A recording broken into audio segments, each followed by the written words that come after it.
Welcome to 3 Minute Thoughts. So, yesterday I mentioned the Great Emu War, in which Australia fought emus and lost their battle. And I mentioned I didn't really know much about it, except that's about all I knew. So I figured, hey, let's actually read the Wikipedia article and a few others.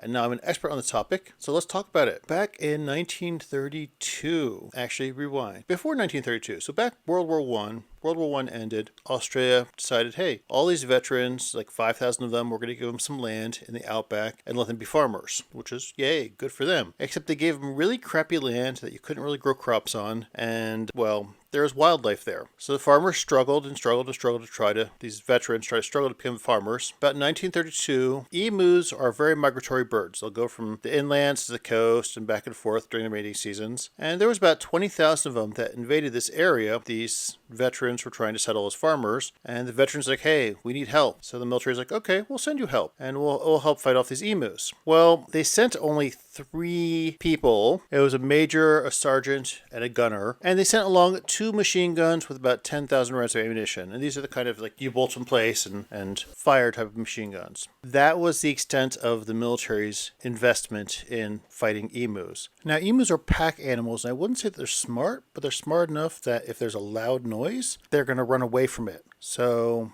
setting up a machine gun takes a while. It just was not very effective.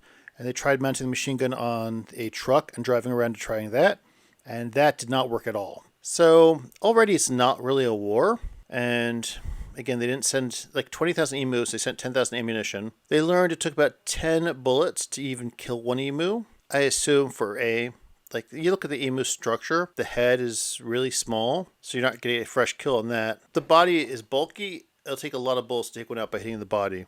So it averaged about 10 bullets per emu killed. Whether they hit or missed, that's what it averaged. So after they killed almost 1,000 emus, they believe, they just declared the whole thing a failure after a couple months because it was a laughingstock, and they just stopped doing it. The farmers kept asking again for more intervention. Instead, they set up a bounty system so the farmers could go kill their own emus. And the farmers were able to kill like 50,000 some emus or 100,000. There are a lot of emus just doing that alone. So that was a lot better system. But at the same time, Australia became a joke for losing a war on emus. There's probably more to mention, like why emus were such bad is they'd go to where the farmlands were, they'd eat all the crops.